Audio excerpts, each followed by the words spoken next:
یہ ہے حضرت سہل بن سعد سے رضی اللہ تعالی عنہ۔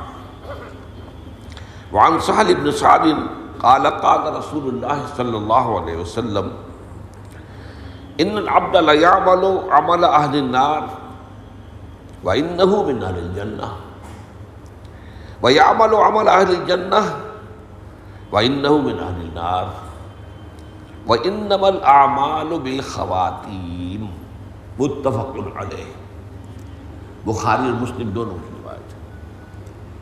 اس روایت کا ترجمہ کیا ہے کہ کوئی شخص عمل کرتا ہے جہنمیوں کے سے لیکن حقیقت میں وہ جنتی ہوتا ہے، اور کوئی شخص عمل کرتا ہے جہنمیوں کے سے لیکن حقیقت میں وہ جو ہے وہ جنت میں سے ہوتا ہے۔ عمل اہل جنت کرتا ہے لیکن جہنمی ہوتا ہے، اس لیے کہ اعتبار جو ہے، نتیجہ جو ہے وہ آخری وقت کے اعمال کا ہے۔ زندگی کا آخری حصہ کس کیفیت میں گزرا ہے، فیصلہ کن وہ ہے۔ تو اب یہ وہی مفہوم ہے جو اس حدیث کا ہے، لیکن یہ کہ میں اس کا جو سبق ہے، جس کو آپ انگریزی میں کہتے ہیں مورل لیسن، کہ ایک کہانی ہم نے پڑھی کہ ابتدا میں میٹرک کے زمانے میں یہ کہانی تھی، اس کہانی کا مورل لیسن کیا، اس سے اخلاقی سبق کیا ملتا ہے؟ وہ اخلاقی سبق یہ ہے کہ کبھی بھی اگر اللہ تعالیٰ نے آپ کو نیکی کی توفیق دی ہوئی ہے تو اس پر غرہ نہ ہو، اس پر مغرور نہ ہو جائے، اس پر یہ نہ سمجھ بیٹھے کہ میں تو جنتی ہوں ہی اور میری تو جنت میں جگہ ریزروڈ ہے۔ کیا پتہ کیا صورتحال پیش آ جائے، کون سا فتنہ سامنے آ جائے، کس فتنے میں گر پڑے، اور وہ ایک فتنے میں گرے ہوا جو ہے انسان بلا من کسب سیئۃ واحاطت بہ خطیئتہ فاولئک اصحاب النار هم فیہا خالدون۔ اگر ایک بڑا گناہ بھی جان بوجھ کر کیا اور اس پر ڈیرا لگا لیا اور اس نے اس کا احاطہ کر لیا، اس کے گناہ نے، اس کی برائی نے، تو پھر وہ جہنم میں جائے گا اور ہمیشہ کے لیے جائے گا۔ اس کا انجام کافروں کا سا ہوگا جن کے لیے ابدی جہنم۔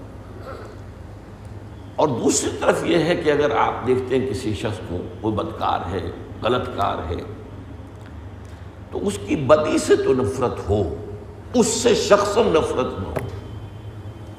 کیا پتہ اللہ تعالیٰ اسے ہدایت دے دے، بلکہ اس کے لیے دعا کریں، اللہم اہد قومی انہم لا یعلمون۔ انبیاء اور رسول کی سنت تو یہ ہے کہ جو انہیں ایذا پہنچاتے تھے ان کے بارے میں بھی دعا کرتے تھے، اے اللہ ان کو ہدایت دے، میری قوم کو، انہیں علم نہیں ہے کہ یہ کیا کر رہے ہیں، انہیں علم حاصل نہیں ہے کہ اصل زندگی آخرت کی زندگی ہے اور اس دنیا کے اعمال کا نتائج وہاں نکلنے والے ہیں۔ تو یہ دو طرفہ معاملہ ہونا چاہیے کہ کبھی اپنی نیکی پر غرہ نہ ہو اور یہ نہ سمجھ لے انسان کہ میں تو ہر حال میں جنتی ہوں۔ اس میں تو ایک انتہائی بات ہے جو حضرت ابوبکر نے فرمائی رضی اللہ تعالیٰ عنہ، کہ اگر مجھے یہ بتا دیا جائے کہ تمام انسان جہنم میں جائیں گے سوائے ایک آدمی کے، تب بھی مجھے یہ امید ہوگی کہ شاید وہ ایک آدمی میں ہی ہوں۔ اور اگر مجھے یہ بتا دیا جائے کہ تمام انسان جنت میں جائیں گے سوائے ایک کے جو جہنم میں جائے گا، تب بھی مجھے خوف رہے گا کہ شاید وہ ایک آدمی میں ہی ہوں۔ اس کو کہتے ہیں اصطلاح میں بین الخوف والرجاء۔ انسان کی کیفیت اللہ کے ساتھ بین الخوف والرجاء ایسی رہنی چاہیے کہ خوف بھی رہے، کسی حالت میں بھی آپ کتنے ہی اونچے مقام پر پہنچ گئے ہوں، اللہ کے خوف سے دل خالی نہیں رہنا چاہیے۔ اور وہ انہی حدیثوں کے حوالے، کیا پتہ انجام کیا ہو۔ فَإِنَّمَا الْأَعْمَالُ بِالْخَوَاتِيمِ، جو خاتمے کے وقت کی کیفیات ہوتی ہیں، اصل میں تو فیصلہ اللہ تعالیٰ کے ہاں اس کی بنیاد پر ہوگا۔ اب آئیے آج کا جو سبق ہے بہت اہم مضمون ہے۔ اس کی راویہ ہیں ام المومنین حضرت عائشہ صدیقہ رضی اللہ تعالی عنہ۔ آپ کو معلوم ہے کہ حضور کی نہایت چہیتی اہلیہ، نہایت چہیتی محبوب، اور پھر یہ کہ بہت بڑی صاحب علم، فقہائے صحابہ میں شمار ہے۔ اور صحابہ بھی ان سے آ کر سوال کرتے تھے، پوچھتے تھے، معلومات حاصل کرتے تھے، اور تابعین بھی ان سے تعلیم حاصل کرتے تھے پردے کے پیچھے سے۔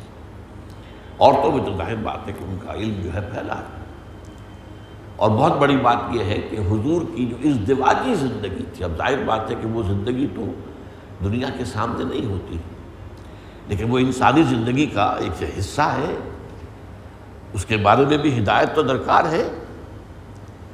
جیسے کہ بعض صحابہ نے آ کے شکایت کی تھی کہ حضور یہ یہودی جو ہیں ہمیں چھیڑتے ہیں، ہمارا مذاق اڑاتے ہیں کہ تمہارا نبی تمہیں بہت چھوٹی چھوٹی باتوں کی تعلیم بھی دیتا۔